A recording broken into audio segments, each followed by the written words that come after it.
আপিলের জন্য কেন এখনো আলাদা বেঞ্চ কেন করা হচ্ছে না? অপরাধীরা মনে করছে মনে হয় কিছুই হয় না, আইন বলতে কিছুই নাই, আইনের হাত এত লম্বা না। আমি কিছু লিগ্যাল কথা বলতে চাচ্ছি। আমি জানি আজকে এখানে একটা দ্রুত বিচারের মাধ্যমে আমরা একটা ভালো রায় পাবো বলে আমরা আশাবাদী, কিন্তু সেই সাথে আমি জানাতে চাচ্ছি এখানে কাজ শেষ হবার পর কি এরপরের স্টেপটা কি?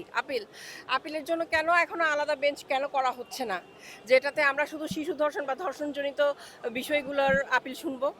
এর ফলে তো আপনারা বিচার আরও তাড়াতাড়ি পেতেন এবং ফাঁসির রায়গুলো কার্যকর হতে আরও তাড়াতাড়ি আমরা আগাতে পারতাম। আমার মনে হয় এই জায়গায় কাজ করার একটা সময় এসে গেছে। এখান থেকে যখন চলে যাওয়ার পর কি আবার তো আপিলে গিয়ে আটকা পড়ছে। এই আপিলে গিয়ে আটকে যাবার যে সময় ক্ষেপণটা এটা যেন না হয়, তাই আমি আমার যারা আছেন কর্তৃপক্ষ তাদের কাছে এবং সরকারের কাছে বিনীতভাবে প্রার্থনা করছি, একটা দ্রুত সেপারেট আপিল বেঞ্চ করে দেন, যেখানে আমরা শিশুদের, নারীদের ধর্ষণের বিষয়গুলো নিয়ে আপিল শুনব এবং ডেথ রেফারেন্স শুনানির জন্য দ্রুত ব্যবস্থা গ্রহণ করুন, যার ফলে ফাঁসির রায় হোক, যাবজ্জীবন হোক, এগুলো যাতে কার্যকর হয়, মানুষ দেখতে পারে। আসলে আমাদের সমস্যাটা হয়েছে সেটা হচ্ছে এখান থেকে বিচার হবার পর রায় কার্যকর হচ্ছে না। এটা দেখছে না বলে অপরাধীরা মনে করছে মনে হয় কিছুই হয় না, আইন বলতে কিছুই নাই, আইনের হাত এত লম্বা না, আমাদেরকে ধরতে পারবে না। বাচ্চারা ভালনারেবল এমনিতেও, আপনি জানেন। তো সেই ক্ষেত্রে বাচ্চাদের উপরে এই পাশবিকতাটা বেশি বেড়ে যাচ্ছে।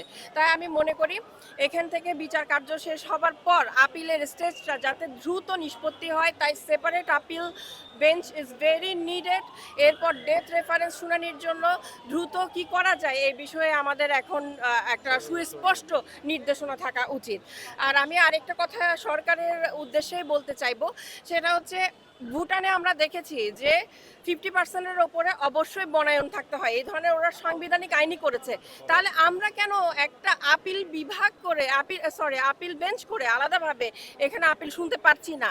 মানুষ সাংবিধানিকভাবে একটা দেশকে সুন্দর বনায়নে সবুজ দেশ হিসেবে ঘোষণা করছে। আমরা জিরো টলারেন্স ধর্ষণে নিজেদেরকে বাইরের দেশে কি কারণে রিপ্রেজেন্ট করতে পারবো না? আমরা যদি দেখাতে পারি ধর্ষণের ক্ষেত্রে বাংলাদেশ জিরো টলারেন্সে আছে, তাহলে পর্যটন ব্যবস্থাতে নারীরা এখানে বেড়াতে আসতে স্বাচ্ছন্দ্য বোধ করবে, পড়াশোনা করতে আসতে স্বাচ্ছন্দ্য বোধ করবে, বিদেশি শিক্ষার্থীরা এখানে পড়াশোনার জন্য বিনিয়োগ করবে। এই বিষয়টা একটা ইন্টারন্যাশনাল রিলেশন তৈরি করবে বলে আমি মনে করি। তাই এটা আমাদের সুযোগ, রামিসা আমাদেরকে দেখিয়ে দিয়েছে, এই সুযোগটা রামিসা আমাদেরকে করে দিয়েছে। আমরা এই যে 19 দিনের মধ্যে পেলাম এই বিচার কার্যটা, আমাদের যাতে আপিলটা খুব তাড়াতাড়ি শুনানি হয়, এটাই। আমার নাম অ্যাডভোকেট ফিদা, ঢাকা জাজ কোর্টে আছি।